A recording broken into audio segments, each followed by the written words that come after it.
How do you create an extraordinary quality of life today?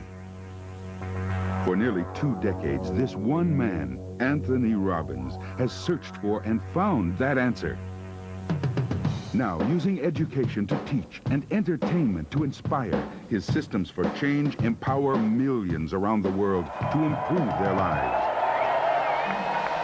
Live, by satellite, on audio tape across 42 nations, from Russia to Germany, England to China, his impact is global. Oh, yeah, Tony Robbins is sought out as a peak performance consultant and turnaround expert. He has met with world leaders like Nelson Mandela and consulted with Mikhail Gorbachev. He has counseled U.S. President Clinton and Princess Diana. Tony Robbins provides the competitive edge in sports. He strategized with America Cubed, which brought home the America's Cup. He helped the LA Kings reach the Stanley Cup Finals for the first time in 17 years. Then, when Andre Agassi was ranked 30th, he asked Tony Robbins to help improve his mental focus. Within 6 months, Agassi won the U.S. Open and became the #1 player in the world.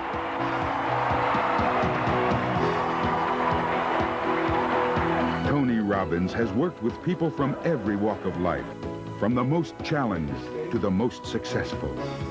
From people like Quincy Jones, Pamela Lee, Bill Farley, and executives from Fortune 500 companies. From the very famous to the very special. Now, Tony Robbins can be your personal coach with his 30-day personal power system. Learn how to master your emotions. I'm happier today than I've ever been before in my life. Your physical health. I've maintained a 78-pound weight loss for 2 years. Your relationships. I'm so much in love. Your finances. From 0 in sales to $7 million in revenue. And balance your life. He's saying, here's the door, here's the key, go for it. Personal Power is the #1 best-selling personal achievement system of all time, with over 25 million educational cassettes sold. Coming up, we'll travel to the big island of Hawaii, where each year more than 1,000 people from 42 nations attend his most exclusive event, Mastery University, to learn a tool you can use to immediately improve any area of your life. Welcome to Anthony Robbins' Life Management Systems. Now let's join Tony at his beautiful island resort in Fiji. Hi, I'm Tony Robbins, and welcome to our Fijian island resort, Namale. It's a paradise here, and we're about to go on a journey together that'll include some time here in Fiji, some time in Hawaii at my Mastery University, and maybe a couple other places where I can share with you just a couple of tools that can help you increase the quality of your life. In just 45 minutes, we can't obviously give you a whole seminar because one little section is 3 or 4 hours, but I want to give you a little appetizer or two of some tools that can help you to, one, increase the quality of your communication. Because my personal belief is it doesn't matter what your goals are, your desires, ultimately your ability to achieve them and to be happy and to be fulfilled comes down to communication. And we all communicate well when we're in an unstressed state. But when we get stressed, we start developing patterns that stop us. So I want to make sure that in order to have that quality of life where you can really manage your life effectively, you learn just a couple of tools in that area. Secondly, if we're going to manage our life and really learn life management systems, we have to know our priorities. So we're going to do a little goal-setting workshop. And you may have done a part of that if you've already gone through the audio tapes of Personal Power, which I hope you've done, because that's ideal to go through before you go through this videotape. But if you haven't, you can do it here with me on the videotape together. And I can tell you that this little process is something that's totally changed my life and an amazing number of other people. In fact, sometimes when you begin a process, you wonder, oh, is this really going to make any difference? You know, it seems so simple. But I can tell you that simple things, little things, aren't little at all if they are significant, if they're things that can shape our lives, if they can change the way we think, the way we believe, the way we act, and therefore what we experience in our lives. And that's what we're going to share with you on this tape. So again, you'll get a little peek of many different things, but I hope you'll take the time to not only watch passively, but to actively do some of the exercises. Because I can make a tape that just looks really fine, but instead I want to do something that you actually do. It's kind of like a live video workbook. So don't sit passively, do something, follow through, and I can promise you some amazing results, especially if you've really gone through Personal Power now for the 30 days. I can give you an idea. In the last week, I get to hear stories every day from people that have used Personal Power and made huge changes, or used portions of it even. In the last week, I had the privilege of visiting with a man who I met about a year ago, right after the President's State of the Union address. I kind of stayed in the background till a little after midnight, and I decided to walk up the steps of the Capitol and stand there where the President is inaugurated and just see what it felt like up there for the person who was really making a difference in our country. And in the middle of the night, I see this man running up these stairs saying, "Are you Anthony Robbins?" And I said, "Yes." And he reached up and he grabbed my hand and he shook it. And he said, "My name is Bobby Rush." He said, "You know something? I'm a congressman today because of you."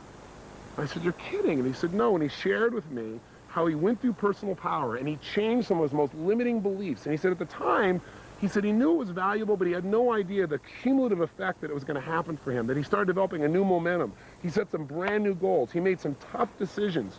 He broke through what would stop him, and now he's doing something that he really loves. And by the way, he said, by the way, I was an ex-Black Panther. Talk about a little change.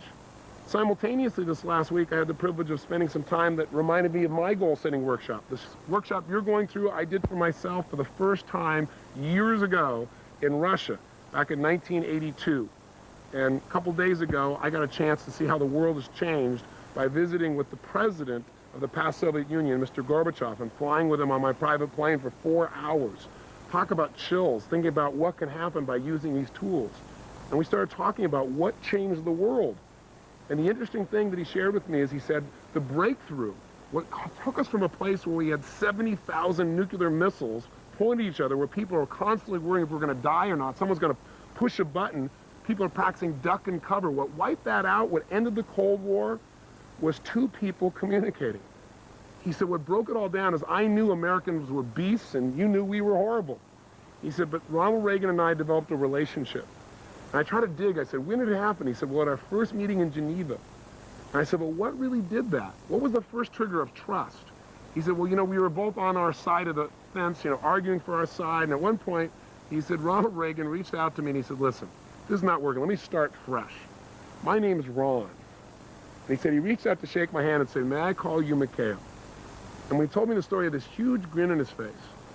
And I began to listen for 4 hours to all the tools that basically you're going to learn on this tape about quality communication and how it changes our lives, our businesses, our relationships, and literally how it changes the world.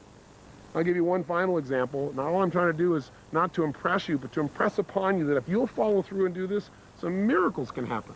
And I'm giving you some famous names because hopefully they'll grab your attention and you'll think this is real. I tell you about John Smith, you might not listen. But I'll give you one more. Michael Crichton, the writer. I was speaking with him earlier this week as well, and he said, I want to tell you, one late night I was frustrated. People have been calling me saying, how's it going? Which he said really means, where's our work? Where's the screenplay? And he said, I just didn't have any momentum. And he said, I watched the show and I thought, what the heck, I'll try this. And he got the personal power tapes, he said, and he listened. He said, I did the whole thing, all the way through. And he said, I knew that was important. I got this brand new momentum and this new passion, this new energy. And he said, as a result of that, he said, I started writing again. And everybody said my idea was stupid, that it had been done before, it was a waste of time. He said, but I got the thing done.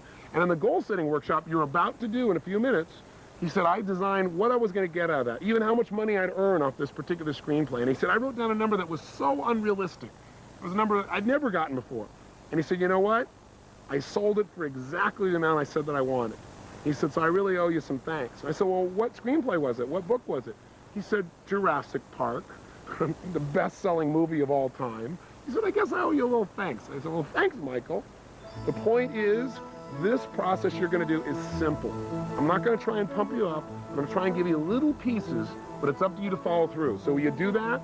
Please do. Don't sit passively. Take some major action. And again, know that we're just going to give you pieces of things. At the end, we'll wrap up together. Make sure, though, that you follow through on the 30-day tapes, because this is your bonus. Those tapes are the basis of this change. And I hope as a result of these changes, you'll want to take yourself to a brand new level. So let's begin. Let's go to our first venue, and let's find out what are some of the tools that can truly change our lives. Okay, good morning. Wow, good morning.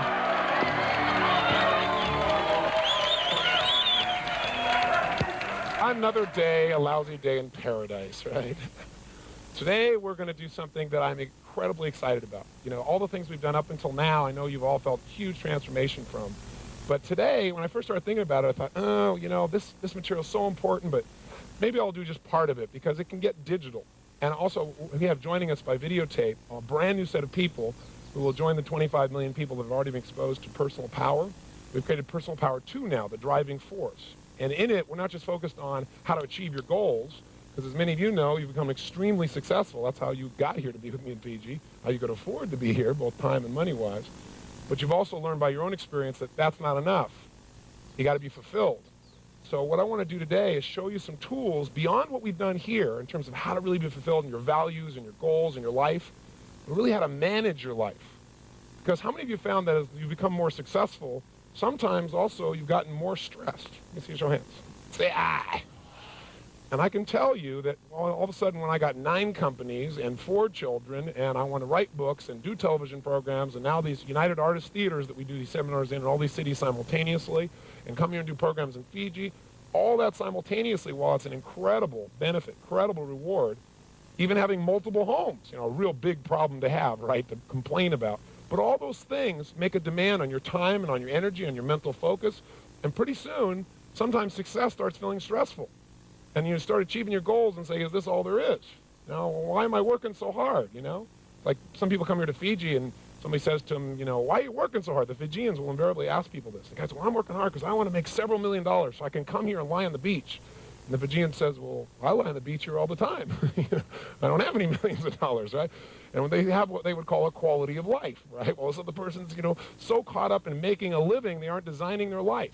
I can promise you the impact will thrill you. By the way, let me tell you the other side, too. There's always 2 reasons to do things. One reason is for what you'll get. The other reason is for what you can avoid. Everything we do is to avoid what? Pain and to gain some pleasure, the combination of the 2. So I can tell you that if you look around just in my country, and I know we've got about 7 different countries represented here, and people watching will be from countries all over the world. But in my country alone, to give you an idea, 1 out of every 2 couples who get married end up in a what? Think about that. 1 out of 2. Was it always that way? No. What's happened is we were told that in the future, when we had all this technology and all this information, what it would do is it make our lives easier. We'd have more free time. How far has that worked? Not very. For most people, they're working harder. They're more stressed today, even though they're living in the information age when everything's supposed to be so much easier. There's something that's shifting there, and it's because we're not managing our resources effectively enough. And that's what we want to change in this process. So part of what we're going to do here is take a look at what the cost is also if you don't do it and what you can gain. We in our country, to give you an idea, in America also have a situation we got 60 to 70% of the people who are overweight, depending on whose poll you read. Now, how is that possible? Only one way, not managing the resources of your emotional state, of the way you eat food, of the way you move, and it costs you the quality of your life. We have 15 million people, I should say, that every year in the United States are diagnosed as clinically depressed. 15 million. Now, how could that be? Not managing the resources of your mind, your body, so you really feel good day to day. You can feel good day to day, you certainly have, but you've learned tools to do that on how to manage your state. You got a situation in America where you have 5% of the world's population in the United States. We consume 50% of the world's cocaine. Think about that. All this says to me is one big giant frame. People don't know how to manage their resources. They don't know how to manage their state. They're living in a state of immense stress. This session is going to show you how to eliminate the vast majority, not all, but the vast majority of unnecessary stress in your life and put a heck of a lot more pleasure than you ever thought of before. But I think before we start, maybe what would be nice to do, since we have these people joining us by video, is let's give them a big welcome from everybody here in Fiji, from, I guess, 7 different countries. Give them a big hand here. Let's welcome them here with us.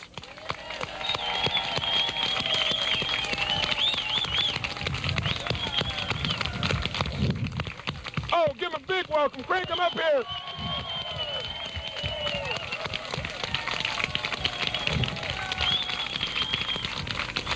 So, now, for these people watching the video, or the individual watching the video, probably think, this group is crazy. They're all hyped up. They're all motivated.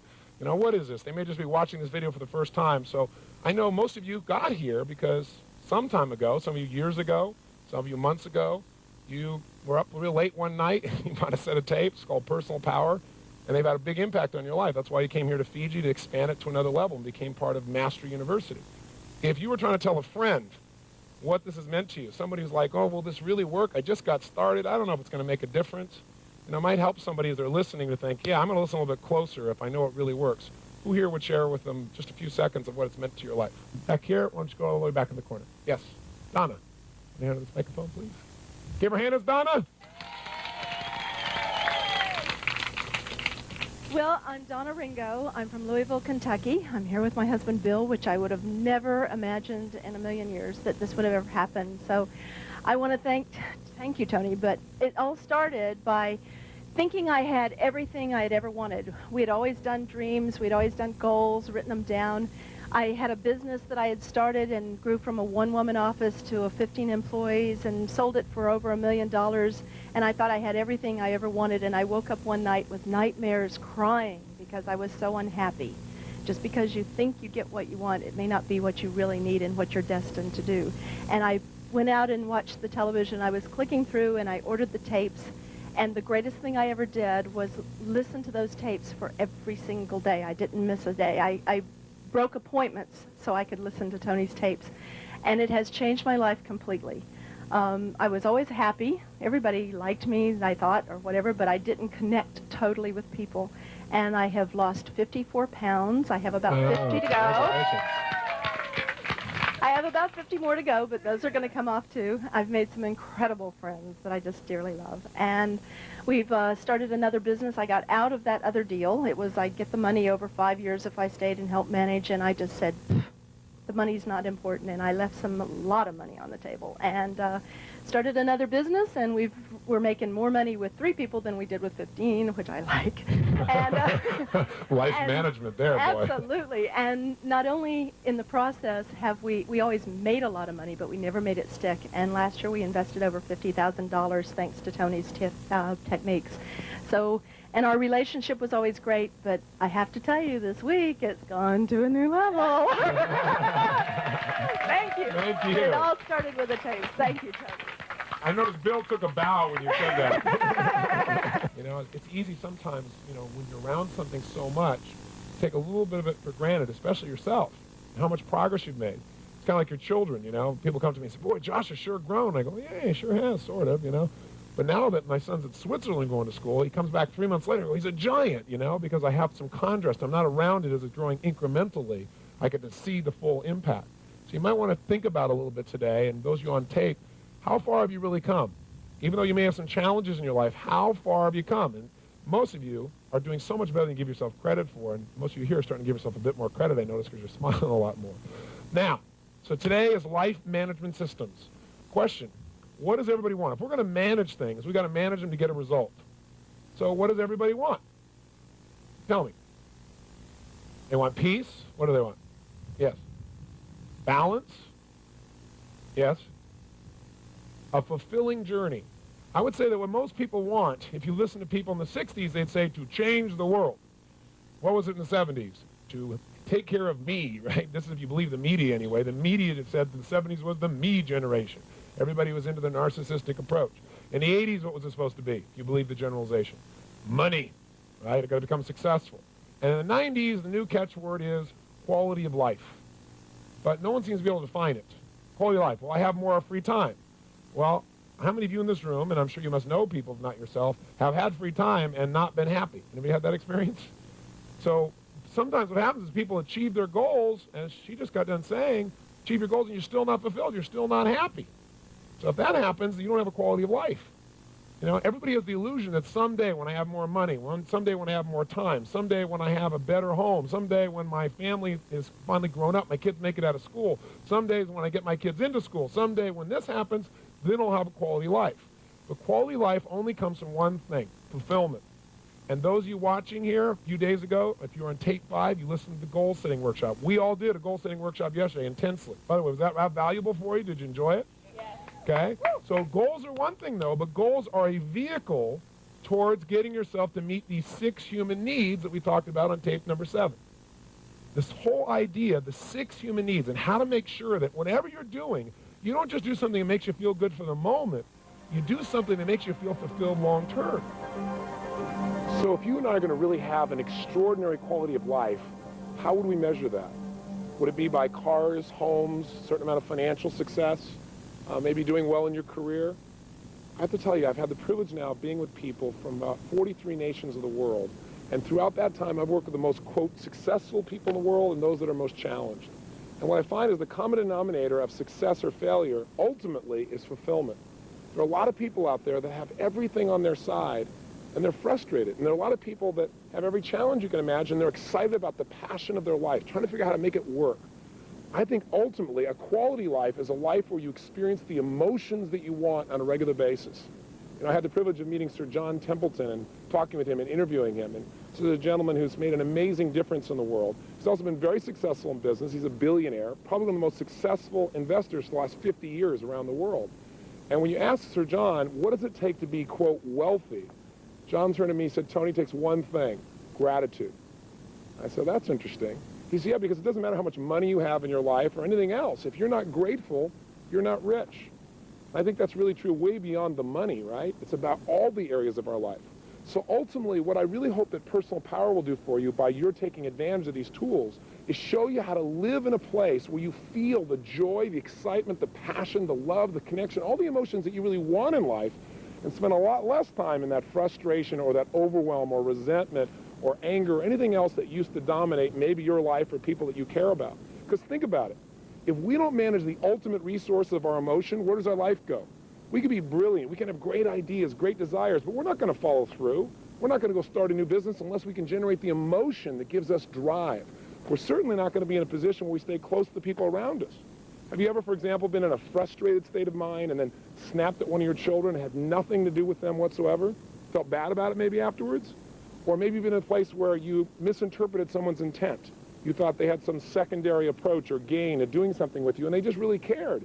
But you were in such an angry state, you kind of filtered it wrong. I don't know if you've ever done that, but I've been guilty of both those things in the past. And I don't want to be guilty of it in the future. And there's a way to create change. Now, I'm assuming, first of all, that you already know two of those ways because you've already done those personal power tapes, right? You're not supposed to be watching this video unless you first do those tapes. But just in case you didn't, I'll give you a little review. Two skills that immediately change the quality of our life by changing our emotions. And by the way, out of our emotions come all of our behaviors. If you're on a roll, if you're in a peak state, if you're feeling passionate, you will follow through. On the other hand, if you're feeling passive and quiet and tired, you're not going to follow through. So the ability to change your state in a moment is the secret to not only peak performance, but a quality life. So how do we do that when we're constantly in a world where we're being interrupted? Like, we may hear some airplanes here. You might have to bear in mind with me. We have to both manage our states here. But the way you do it is two ways. And by the way, I'll show you these two ways real quick, remind you. And then what we're going to do is I'm going to take you to Hawaii, and I'm going to have you sit in on one of my seminars, and I'm going to teach you a skill that'll show you how to immediately increase your drive to do certain things. For example, there's some things you know you need to do, but you have a hard time getting yourself to follow through. Or maybe there's some things that you want to do too much. Like you want to eat that pizza, you want to have that chocolate, you want to do something that's kind of destructive, and you need to lower the amount of drive, lower the urge to follow through. I'm going to teach you a really valuable urge management tool that's so simple you can use it immediately. But first, let's do a quick recap, okay? Number one, whether or not we're happy or not, the way we feel determines the way we behave. So for example, can you remember a time in your life when you're really on a roll, where things were just flowing, where it's like it was effortless, where it's just like you didn't even have to think about it, you just thought afterwards, how the heck did I do that? I'm sure you have. Have you also had times in your life, though, when you couldn't remember your own home telephone number or how to spell the word the, but it felt like you could do nothing right? And what's the difference in performance? You're the same person, you have the same ability or skill, but in one situation you perform brilliantly, the other one kind of brutally. The difference in people's behavior is not their ability in most cases. It's the state that your mind and body is in at that moment in time. So how do we change our state if we're feeling frustrated or we're feeling depressed? Well, first of all, we have to learn and pay attention to what we naturally do when we're in a peak state versus what we naturally do when we're in an unhappy state. And by the way, you can use this to change performance immediately. I've done it with top athletes. Some of you saw in the infomercial Andre Agassi. Now, a whole series of athletes I've done this with where I'll help them discover when they're at their best, they just flow. They don't think about how am I going to hit that ball. I asked Andre when I first met him, I said, listen, have you ever hit a tennis ball perfectly? And he said, well, of course. I said, well, then stop trying to figure out how to change your swing, and let's get you back in that same state of mind where you naturally do this. Let's find out what the triggers were.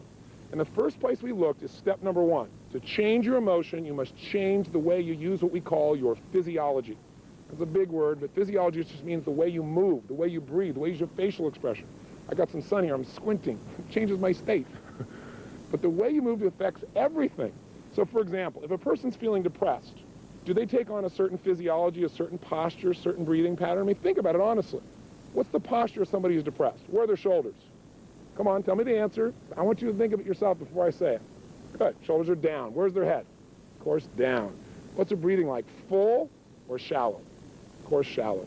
Facial expression, is it up and tight or slack? We both know it's slack. Now, how come you knew this before I said it? Because you've practiced this stuff before, haven't you? We've all been in that place where we're depressed and we're down. Now, what's interesting is, how do we treat that? What do we do with that? Well, what most people will do is they go take a drug. Or if people are really feeling down in life, they'll go drink some alcohol or maybe smoke a cigarette. Some people do something positive like exercise, which gets you to engage your body in a strong way, which, by the way, immediately changes your state. So what we might do is just try something simple. Might try just breathing differently. Might try standing up differently. For example, try it with something simple. Right now in your chair, one of the challenges I have as you're sitting watching Fiji and some of this material we're sharing is you're not in a seminar. In a seminar, I help you to keep yourself in a peak state. Because the state of mind you're in determines how much emotion you're feeling, and the emotion attached to the information is what gets you to follow through. So right now, you're kind of passive. So right now, do me a favor and do you one too. Try this. If you were feeling kind of tired and bored right now, how would you be sitting? Hopefully not how you are right now listening to me. But how would you be sitting if you're bored and tired? Just try it. Come on, it's easy. Bored and tired. What happens to your shoulders? What happens to your body? What happens to your breathing? Bored and tired. A little frustration, that bored, tired, and frustrated. Right? Get that look on your face. Kind of right now, come on, try it. Just see what it's like in your body. See if there's actually a posture that goes with that emotion, a way of breathing, a facial expression. I think you know what it is. And if you went there real quick, that might be a sign you might want to change for the future. Now, in that state of frustration, imagine trying to design your life, trying to change your life. It's not going to happen. So now try this. Sit up in your chair right now. Come on. No one's watching. It's just you in this videotape with me. Come on. Sit up in your chair. Come on, sit up tall. Sit up like you'd be if you were really feeling unstoppable right now. Has there been a time in your life when you felt like you were on a roll? Like, man, nothing you tried would be stopped, that you'd find a way to turn it around? Sit up in your chair that way. Breathe the way you'd be breathing if right now you felt really good. Put the kind of smile on your face like you feel really excited. Now, I know this sounds third grade. Oh, yeah, what a pump up. Sit up, and that's going to really change my life. But the truth is, if you look at your life and you were to write down all the emotions you experienced in the week, both good and bad, each of those emotions has tied to it a certain way of using your body. And if you keep using your body that way over and over again, you'll keep feeling that way. So make yourself breathe and feel good. Sit up like you are ready to make something happen right now. If you're in a state of certainty you were going to achieve what you wanted, how would you be sitting up?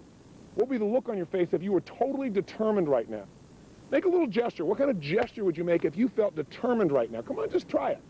And if you make that gesture really strong like you mean it, how does it feel? Just kind of feel what that feels like in your body. In this state of mind, are you likely to do things differently than when you're in that passive state? You and I both know the answer to that question. But the secret is to train yourself to stay in this state so it becomes natural. It's kind of like, how do you build a muscle? I want to build a strong bicep. I may lift weights. And when I lift weights, I don't just exercise. If I want this muscle to grow, I got to condition it by pushing beyond what I'm comfortable with. So if you're just watching me right now and going, who is this idiot telling me to do all this stuff? It's okay, but it won't give you a change. So you got to really exercise it, and you got to do something you're not comfortable with. And if I'm doing 10 curls with a weight, which one of those 10 do you think I want to do the least? Obviously, number 10. Which one will give me the most growth? Number 11. Right? When you push beyond your comfort zone, that's when you create a change for yourself. So now, what we're hearing in the background is another airplane. This tends to change our state because it affects state number 2, which I'll wait for it to go by for. The second thing that affects our state is what we focus on. What you and I focus on, moment to moment, radically changes the way we feel. So as that thing goes by, if you focus on the sound of the plane, which would be the natural thing to do, it's going to change your state. But I'll give you a better example. If you're in a position where you want to condition yourself to feel good, you got to control what you consistently focus on and how you consistently use your body. So for example, if you wanted to feel bad right now, I bet you could pull it off. Do you have any memories from your past, some horrible memory that if you thought about it in detail and really focused on it, you'd feel really lousy all over again? You got an experience like that? Some people say, heck, I got zillions of them. I got a menu of experiences. Other people tell me, why go back to my past? My present is crappy enough. Some people are not satisfied with that. They think of things that haven't even happened yet, and they focus on them. Horrible things that haven't even occurred and feel bad about them in advance. You don't want to fall into that trap. So both of these become habits, by the way. People come to me all the time and they say, I don't know what it is. I don't know what it is, Mr. Robbins. I just feel down all the time. Why do you think I feel so down? Well, part of it is look at their body. Part of it is what do they constantly focus on, how things haven't worked out, how they can't turn it around, and their body's in a lousy place. Pretty obvious. Other people say, I don't know what it is, I feel so up all the time. What do you think it is I feel so up all the time? I mean, it's pretty obvious. But we forget the fundamentals, don't we? We turn, most of us, we don't like the way we feel, to alcohol again, or cigarettes, or smoking, or sleeping, or we go watch TV to change our focus, to take us off what we're focusing on that makes us feel bad and make us focus on something else that maybe feels okay for the moment. Or you go shopping, or you change the way you're moving, you feel pretty good, and you focus on something else. But none of those give you a long-term benefit. In fact, some of them have some negative side effects. So would it be nice to be able to change your state that fast, just by a radical change in the way you use your body, or by a quick change in focus? And by the way, people come to me all the time and say, I don't know what it is, Mr. Robbins, but I'm really angry all the time. They make these horrible looks on their faces. I say, well, maybe we should start with your face. Because we get in a habit of using our body in a certain way, and that's it. It takes off and starts to control us. And you want to break out of that. In fact, there's research that's done now with monkeys that I personally don't support, but you should be aware of it. They'll take a monkey, tape down 4 of his fingers. They'll take one finger, and they'll manually bend it back and forth, over and over again, manually. After doing this for thousands and thousands of times, an interesting thing occurs. Each time you bend this finger of the monkey, metaphorically, imagine that to do this, the monkey has to make connection in the brain between one nerve cell, a neuron, and another, just as a metaphor. Imagine for this to happen, you have to draw a string of connection between those 2 neurons, those 2 nerve cells in the brain. Well, once you got 1 string, 2 you got 2. Thousands of times, the monkey is now wired to do this. So much so that now you can open the monkey's fingers, and guess what the monkey does for no good reason? Over and over again. You go, so what? I'm not a monkey. What's the point? Well, the point is this. Do you ever go to work the same way each day? Maybe get on the same on-ramp each day? Do you have a kind of a ritual like that? Have you ever had a day where you're actually supposed to go in a different direction, but you're not thinking or on your cellular phone, and what do? You get right on that on-ramp the same way? You're a monkey. What you're doing is you've conditioned yourself so much that it's like hypnosis. You just automatically go into it. Well, can we condition ourselves to feel frustrated over and over again by going into that same physiology, that same set of movements? You bet. Can you condition yourself to feel depressed? You bet. Can you also condition yourself to feel absolutely euphoric, where that is your natural emotional pump? And I'm not talking about just being motivated. I'm talking about really, truly feeling that way day to day, where the natural feeling for you is to be strong and to be focused and to be determined and to be happy. The answer is absolutely. Now, that's one aspect, is physiology. Let's look at focus a little bit. You might say, okay, Tony, I know I've got to focus on what works. Are you saying just be a positive thinker? I don't believe in positive thinking.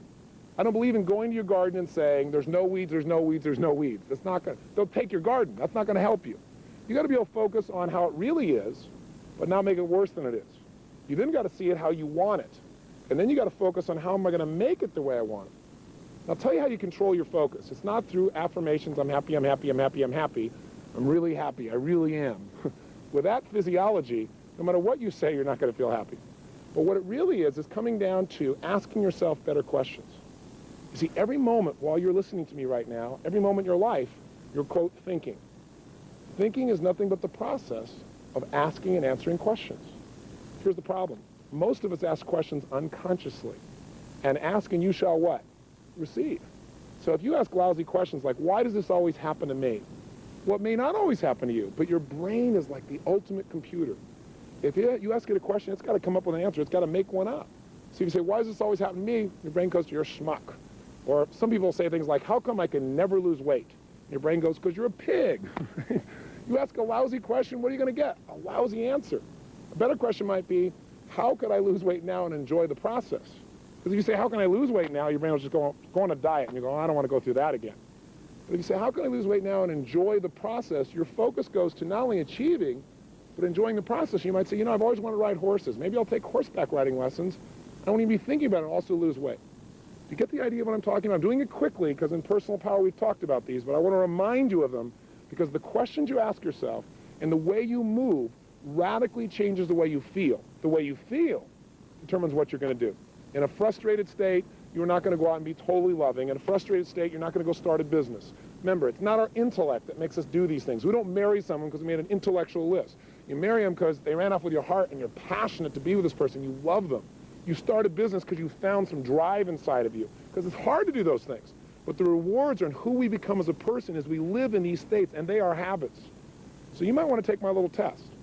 You might want to take a few minutes, stop this videotape, and actually write down a list of all the emotions you experience in a week. I mean, both the good and the bad, honestly. Right? What are the terrible feelings? What are the not so good feelings that you not feel once in a while, but consistently feel? What are the great ones? And again, test this. And I think what you're going to find is you got probably less than a dozen emotions you experience consistently. And as a result of that, what's happening is at least half of them make you feel like heck. And as a result of that, what's happening? You should feel a smidge cranky when you see this because you're ripping yourself off. There are 3,800 emotions you could feel. So quality life is a life of powerful, positive emotion that you're able to share with the people around you, whether it be your kids or anybody else, because you're feeling it, not because you're pumped up, not because you're trying to be positive or give something to someone else, because you really feel that way. And if you got everything else in the world, you got the money and the homes and the cars, and you got success, and everybody respects you, and you've changed the world, but you're not happy, then you got a John Belushi on your hands. A guy that tons of people love, did what he loved in his life, and he's gone because he didn't make himself feel good. He made everybody else feel good. Or an Elvis Presley. Or maybe your neighbor. Or maybe you and your past. It certainly was my past. So I really want you to take a look at this. Let me offer you one other little tool, and then I'll take you to Hawaii. It's a simple little thing. So simple. See, I'm a big believer in profound knowledge. Profound knowledge to me is something that is so powerful, but is so simple. It's something that as soon as you understand it, whether it be a strategy or an idea or a distinction, that the minute you understand it, you can immediately change the quality of your life as well as anybody else's life that you have the privilege to actually touch. So here's a simple idea. I call it incantations. We all know about self-talk. You know, you should talk to yourself right. But you can self-talk yourself like crazy. You're great, I'm great, I'm great, I'm great, I'm great, and you still feel like heck. So that doesn't do it. We know about affirmations. I'm happy, I'm happy, I'm happy, I'm happy.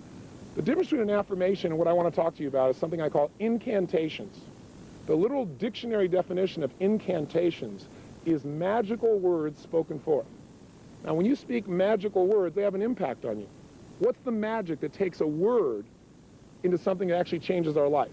Well, repeating it over and over again is okay, but it's emotion. I mean, think about it. That's what starts wars. That's what makes you fall in love. That's what changes your life is emotion. So we have certain phrases that we say to ourselves a lot, over and over again. But when we say them and add emotion, they literally put us in a form of almost hypnosis, kind of like incantation. Think about the times of King Arthur and the spells that used to be put on people to turn them from a frog into a prince or vice versa. Well, we use these incantations all the time. People say to me things like, you ask somebody, could you go get me the salt? In their head, they're on the way in going, I don't know where the salt is. I really don't know where it is. It's right over there to the right. I don't know where it is. You keep saying, I just don't know where it is. You open the cupboard, you really look, you keep saying, I don't know, and finally you say, I can't find the salt, amazingly. So a person comes in, they walk right next to you, reach right in front of your face, and they go, what is this? You go, the salt. Have you ever had an experience like this, honestly?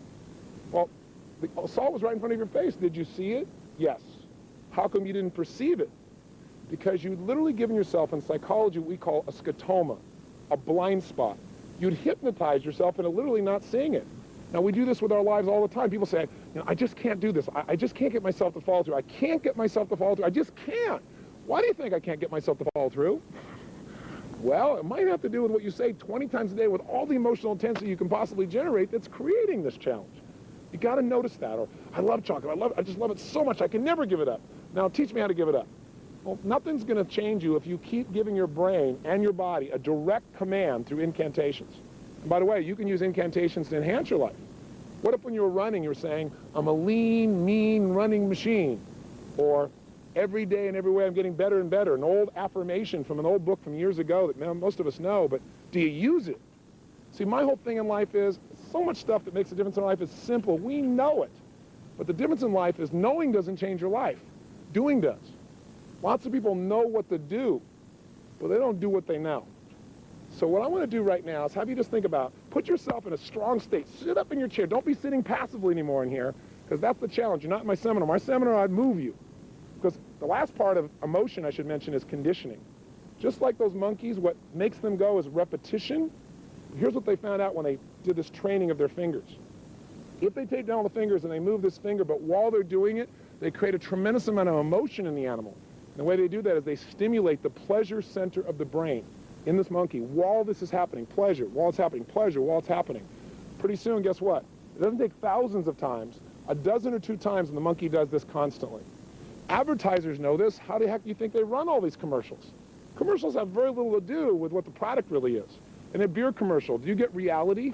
Do you get a big guy with a nice beer belly grabbing his buddy by the head, pounding him, going, love you, little buddy? I don't think so. What you get instead is some really sexy, attractive woman or man who's drinking this beer looking wonderful, as if that had anything to do with the beer. See, the reality is it all comes down to attaching emotion to what it is you want. Every advertiser knows that. What you want to learn to do is advertise in your own brain to condition yourself to follow through. And the first way to do that is right now be in an upstate. And by the way, if you see some video of our university, you see people having a great time, look like they're at a rock and roll concert or at a top sporting event or they're celebrating, it's not about pump up. It's about putting yourself in the state where you will learn and remember. That's what it's really about. So here's the tool I want you to learn. Really simple. We're going to show you a tool I call an urge management tool. It'll show you how to take something, for example, that you don't want to do and get yourself to love doing it, really love doing it. I'll also show you a tool if there's something you love to do that's not good for you, how to change it. And it's all done with some simple questions. So let's go to Hawaii, and let's give you a little idea what it looks like, and then I'll demonstrate it for you with a real person, and I think you'll laugh and hopefully learn as well. I'll see you in a few moments.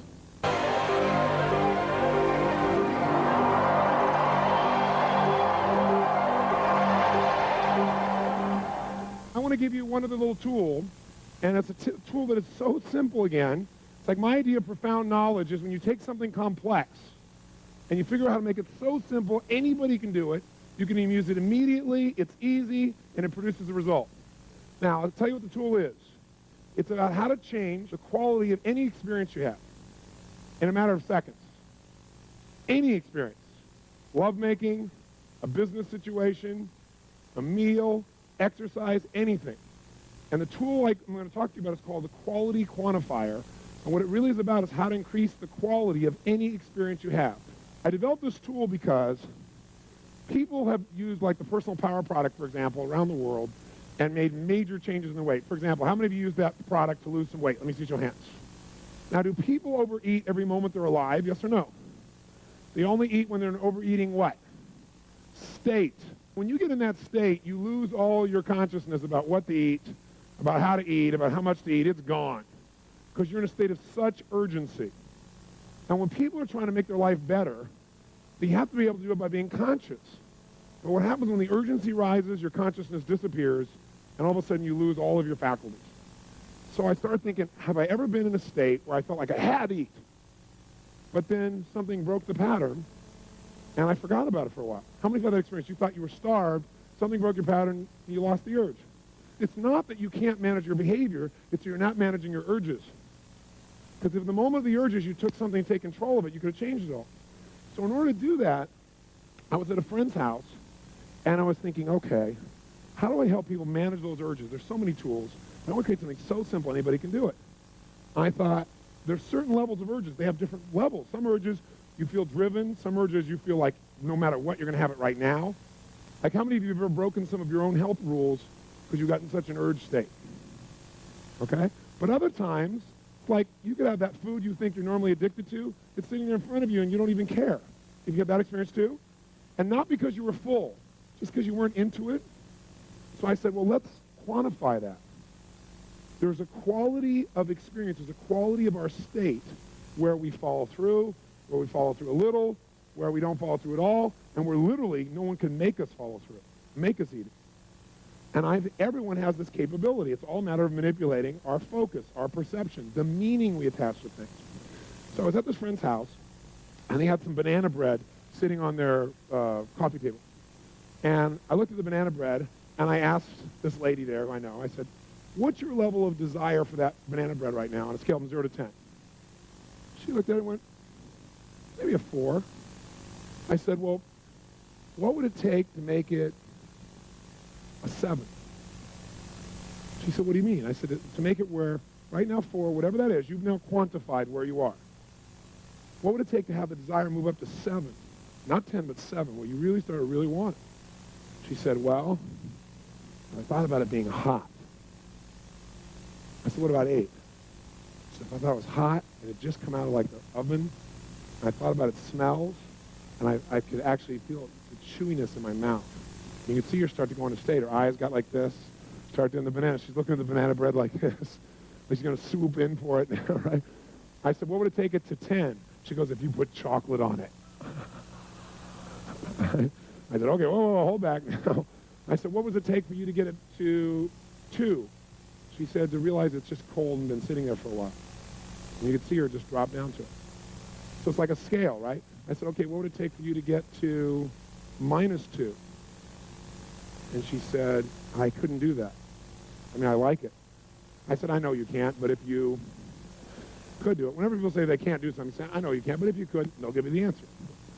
If you're persistent. She goes, I guess if I looked at the grease on the napkin it's sitting on. And I thought about that going in and, then I wouldn't want it at all. You could just see her whole state change. I said, what would it take to make it -5?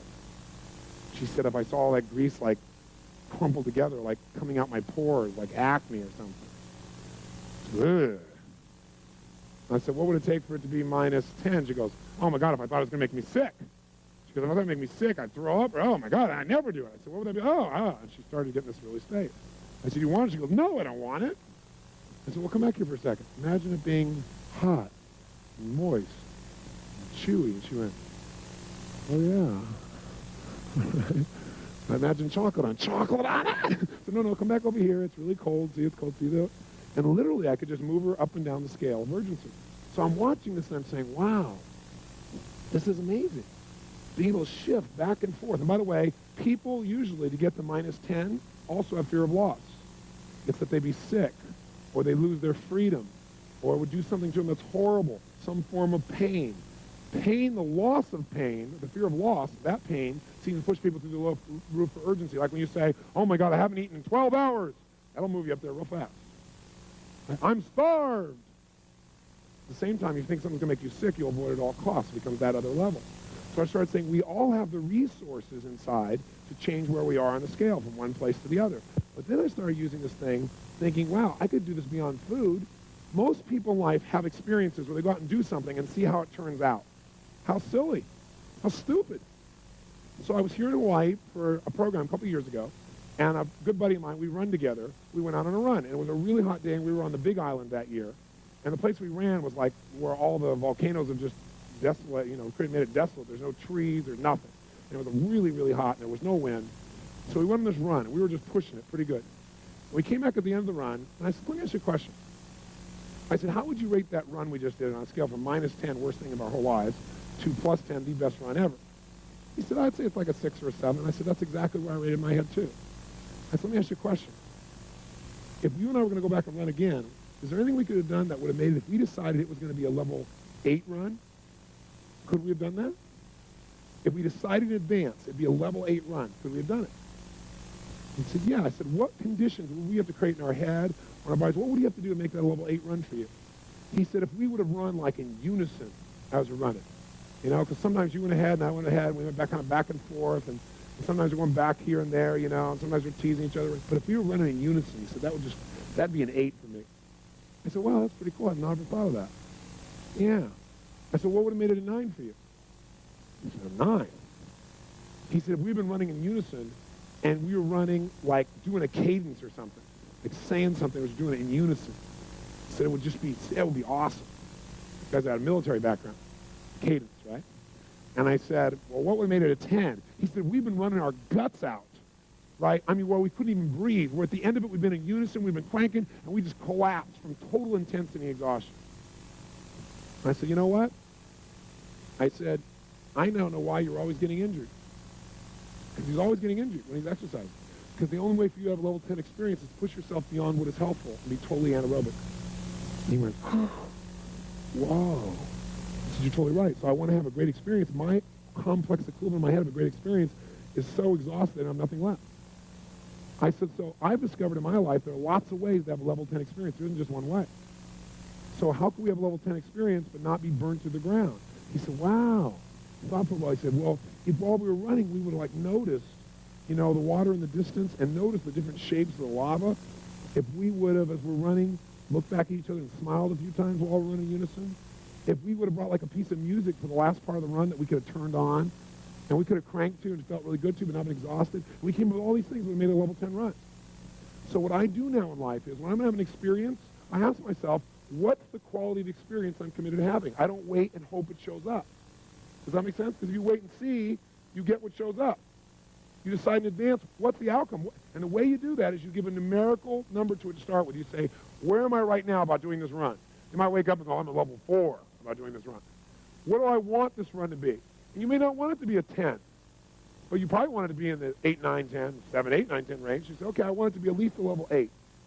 Then you ask yourself, what conditions would I have to create in myself or in the environment? What would I need to do to meet more of my 6 human needs, in essence? Does that make sense? So what would I have to do? What would I have to notice? What would I have to appreciate? What would I have to do with myself? What would I have to think? What would I have to focus on in order for this to be a higher level experience for me? And what happens is you then set yourself up for victory. And I came back after this run. I was so juiced because, like I said, now I can have a great run whenever I want. I can just decide to, figure out the conditions, make it happen. We all have this illusion that life makes us feel a certain way rather than we create the conditions within ourselves that generate our life. So false. So what you want to do is see where are you, step 1, 0 to 10. Step 2, how do you want to feel? Describe some of those feelings. Step 3, give it a numerical number. It's going to be a level 8 experience or 9 or whatever. Step 4, what are the conditions that I can control? Not I'll be happy if you do everything I want. And then go do that. Now I'll give you an example of this also. At the same time I was there, I shared this with a group about my run with my buddy. And this one man raised his hand. He said, but running for me is a -10 experience. I said, why? He said, because I'll die of a heart attack. I said, have you died in a heart attack in the past? Is that how you know? He said, no, but I was running one time. My heart started beating out of me. I said, well, how long ago was that? He said, it was 10 years ago. I said, well, are you in better shape, worse shape? What does your doctor say? He said, oh, my doctor says I'm in really, really great shape, but I could never run again because I know what that means. I said, well, great. Tell me what it means. And so he told me what it was at -10. I said, what if it was only -3? I didn't go to +10. That's too big a jump. Do you follow me? One of the big things is you go, I'm going to have a level 10 experience, and you don't even know how to do a 4 yet. So you got to go from, like, wherever you are at 1 or 2 and go to 4, and then go to 6, and then go to 8, and move your way up. I didn't take him to 10. I said, now, as long as you know you're healthy, and you're running in a way that does not tax your heart, you're being totally aerobic, you're going to walk if necessary, you're wearing a heart monitor the whole time. I said, could you do that? He said, yes. He was looking forward to it. He came back the next day. I said, what was your level of run? He said, I got to tell you, it didn't work. Everybody looked, and he said, I had a level 16 run. So I want to show you how to do this in kind of a fun way. Let's take pizza. I think that'll be an easy example. It's a fun example. Who here is absolutely, totally, completely addicted to pizza? You could swallow 2 or 3 of them right now. Nothing can stop you from pizza. That's how much you want it. A total addiction to pizza. If you have that addiction, stand up so I can see it. All right, hold it. All right, how about this gentleman right here? Come on down, sir. Give him a hand. Come on down. This is Bill. Give him a hand. It's Bill.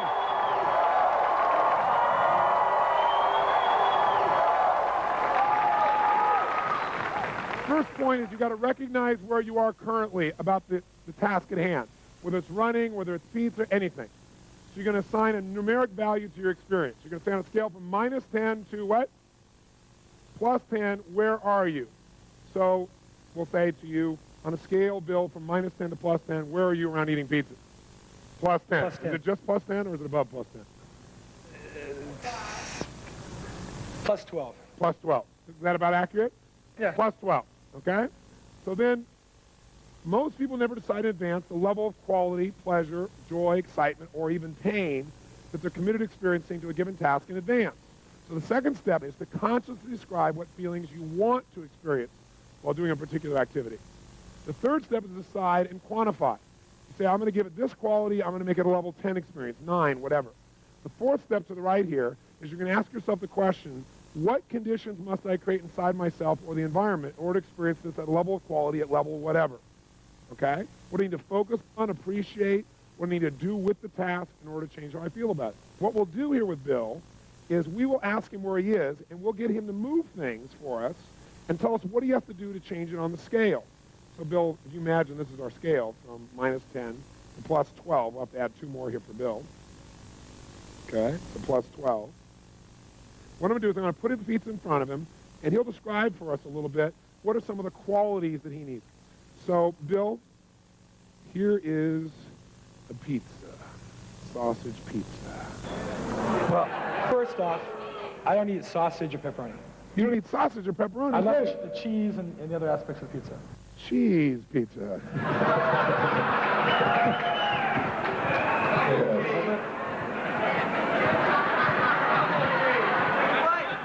What's your level of desire for this pizza? Right now, it's only a 10. It's only a 10. It's only a 10. Wow, Okay? it's not really warm. Not really warm.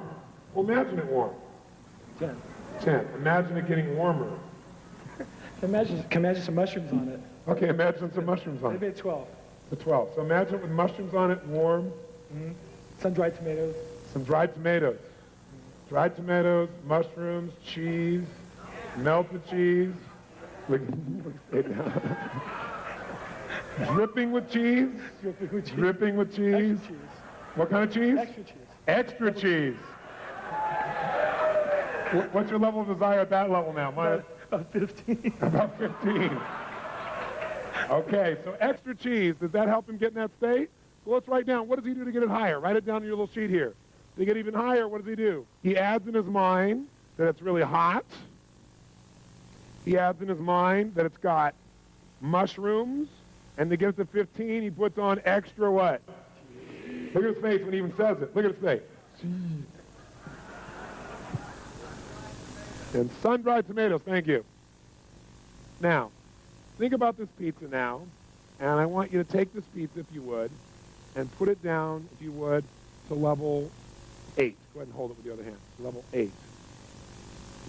Tell me, what do you got to do to make it level 8? Plus 8. It's not really, it wouldn't be warm. It'd be warm. And maybe it's just cheese pizza or... Oh, I got to give you, I'm sorry, I gave you the wrong one, didn't I? Yeah. There we go. Yeah, if it wasn't really warm, if it was just slightly above room temperature, maybe it'd be an 8. Slightly above room temperature, which is about what that one is. Okay, so that's an 8. Bring it down to a 3. It'd have pepperoni and sausage on it. Okay. Hold both of them now. It looks more attractive when he's got more. Did you see his face? Oh. I just don't want to drop it. Okay, that's fine, no problem. So make it a 3 and it's got sausage on it because you don't eat sausage or pepperoni. Because after all, you're one of those guys that has a pizza and a light beer. I don't drink beer either. Oh, okay, you don't drink beer either. Do you have a soft drink? Diet Coke. Before the seminar. Before I understand. I'm not on your case. I'm your buddy. But isn't that what we all do? It's not just him. Yeah, give me a big extra cheese pizza and a light Coke. Okay, it's a sausage. Make it a 0. What you should be noticing is not just what he says. Do you see the change in his head? Do you see the change in his breathing? His facial expressions? Is he in the same state? Yes or no? Is he even close? Where is it now, 0 to 10? 0. So 0 is it's been sitting out for an hour. Make it -3. It's pepperoni and sausage, and it's been sitting out for an hour, and the grease is kind of coming out of the meat. The grease is coming out of the meat. Can you picture that? Mm-hmm. Can you see that? Yeah. Yeah. And what if it was a cheese pizza, but it's still -3? And it had also mushrooms on it, and it also had extra cheese, but it's still -3. And it even had tomatoes, sun-dried tomatoes, but it's -3. How do you do that? It's been sitting out for a while, How long? a couple hours. How do you know when you look at it? It's kind of glazed over. I guess the sugars come out from the cheese on top. It's kind of glazed over, maybe hard. Getting hard, the sugar is glazed over on top. Anything else that makes it a -3? Oh, that'd be it. Okay, make it a -7.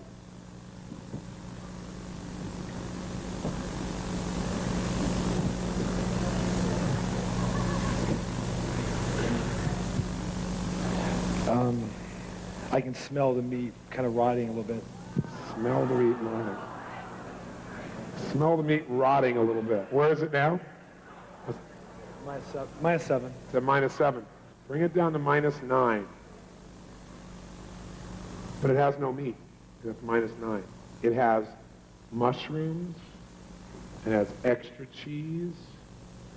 It has sun-dried tomatoes, and it's -9.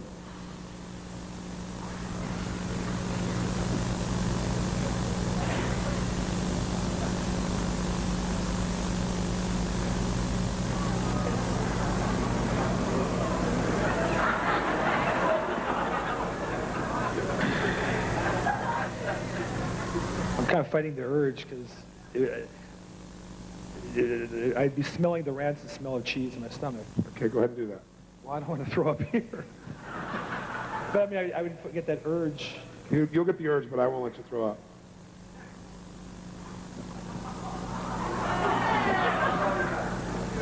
Tell us when you're at -9. You won't throw up till we put you at -11. We won't take you that far. But you'll be real close.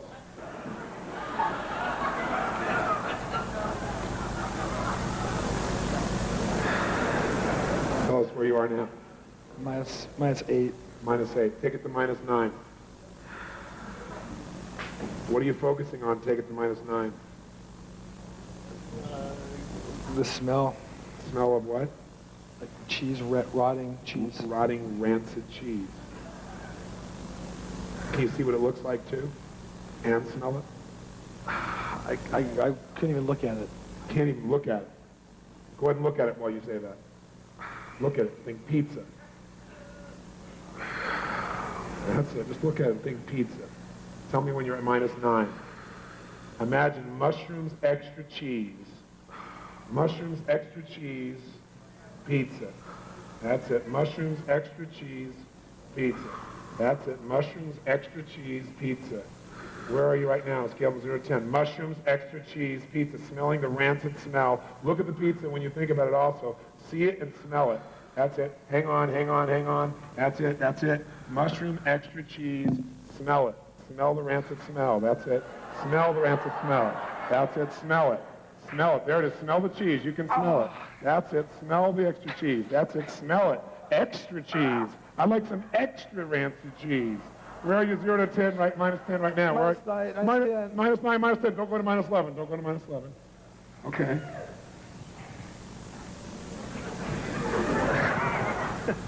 You want some? No, I don't want anything.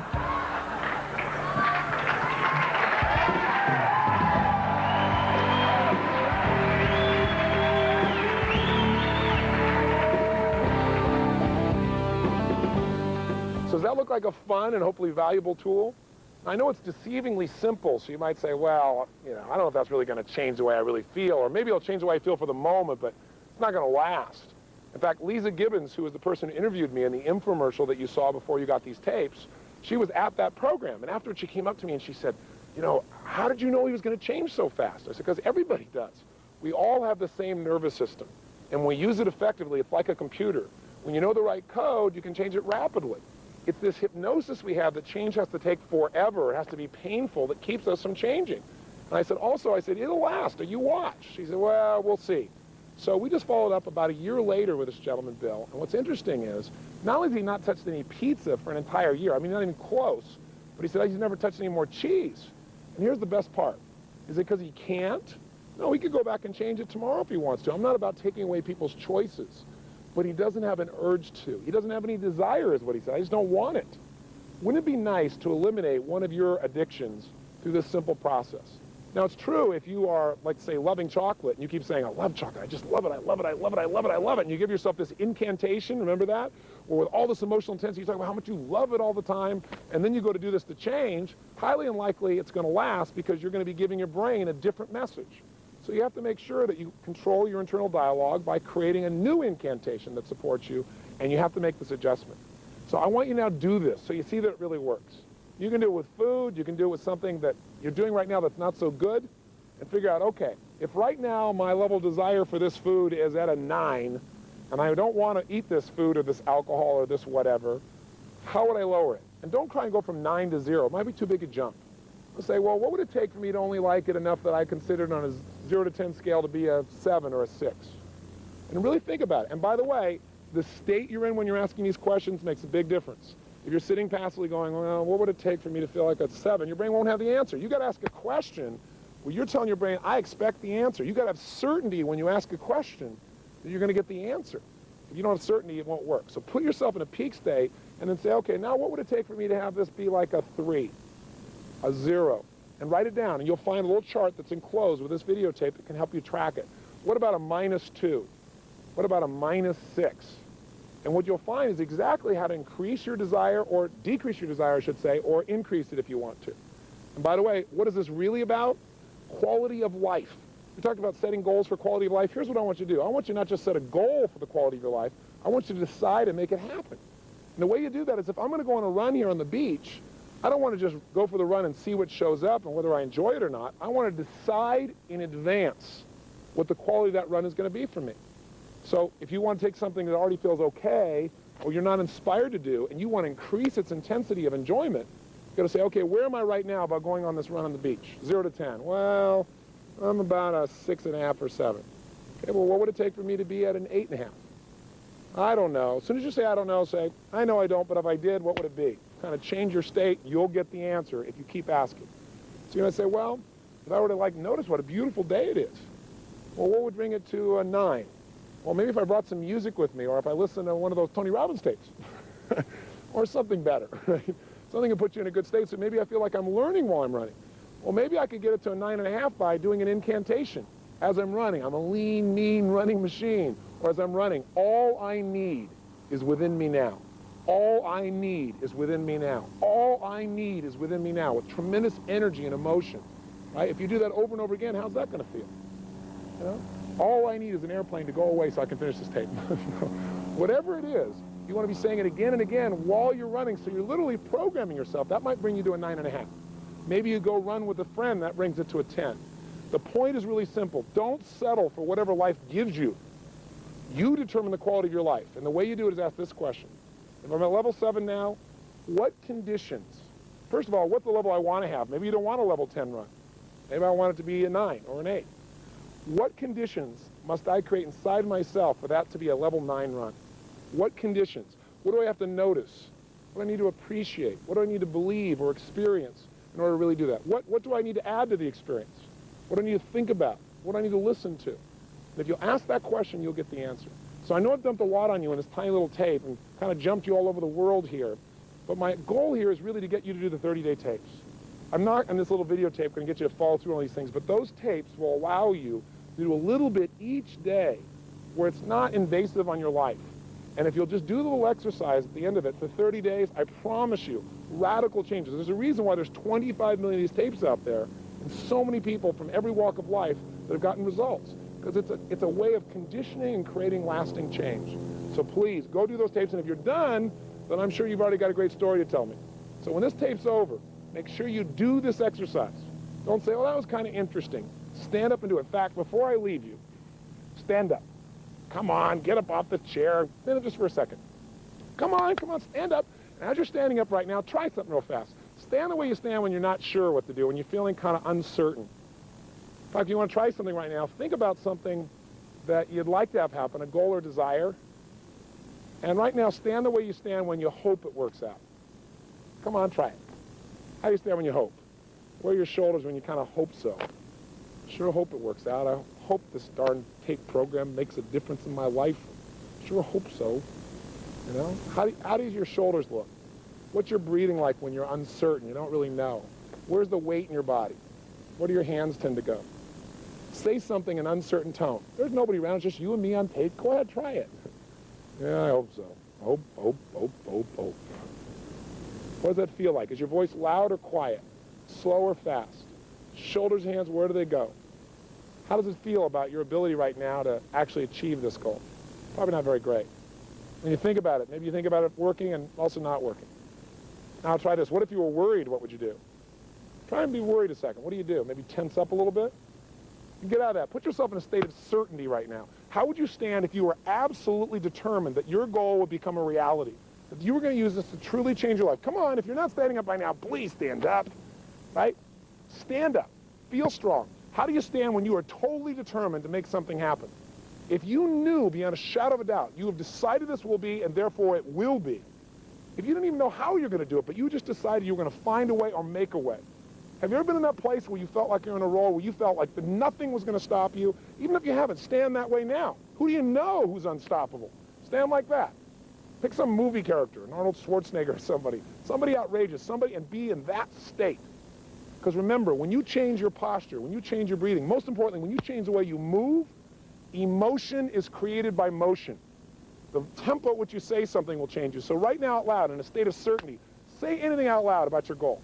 I will achieve it. I will make this happen. Whatever you want to say, but try it right now. And that state of certainty, do it now. Come on. And that state of certainty, right now, feel how good that feels. And in that state, I'd like to ask you to take some action. And the action is do this exercise immediately. So either pick something you want to lower your emotion for, or pick something you want to enjoy more and change it right now. When you go turn this off, take action. If you do, I'll know you'll have some nice results to tell me as well. And I hope, after you finish these 30-day tapes, you'll write me a personal note about what's happened in your life. That's what I do this for the most. That's what juices me.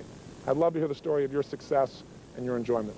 And also, I hope I get a chance to see you in person. I gave you a $100 discount to come to one of my seminars because I hope you'll come take advantage of that. It's nothing like being in the environment where you get personal live coaching to get something done. And if you join me at Master University, you won't just get mine, but you have people like Norman Schwarzkopf teaching you leadership, and people like Peter Lynch, who's taught in the past for us finance, and people like John Gray to show you how to make your relationships work. So if you're interested in that, please look in the back of your book or call us with the number at the end of the show. But I just want to say to you that I hope this is not the end but the beginning of our relationship. But regardless, what I wish for you the most is a quality of life that is extraordinary. And that's done by you deciding to make it that way and using the God-given talents that you and I already have. So create an extraordinary life, enjoy yourself, take care of yourself and your family, make a difference in the world, and most importantly, live with passion. God bless. I hope to see you soon.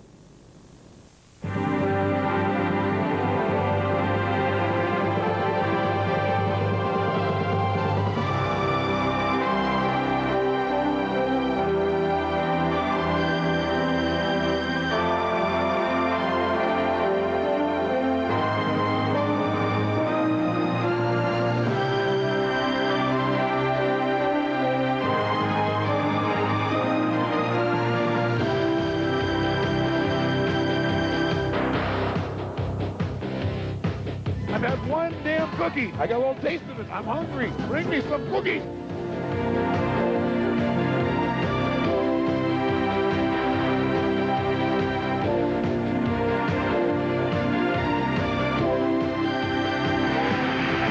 You want to make God laugh? You tell him your plan.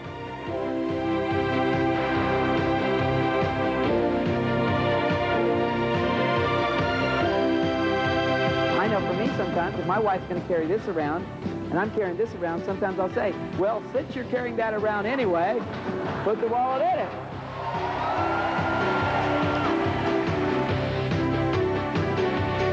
If you competed with those folks, you knew they were great. You should have bought the hell out of that stuff.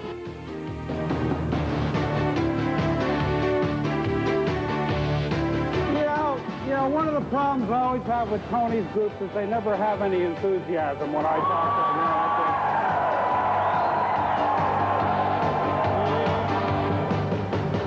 them. Well, dear, I think you should do what you think is best.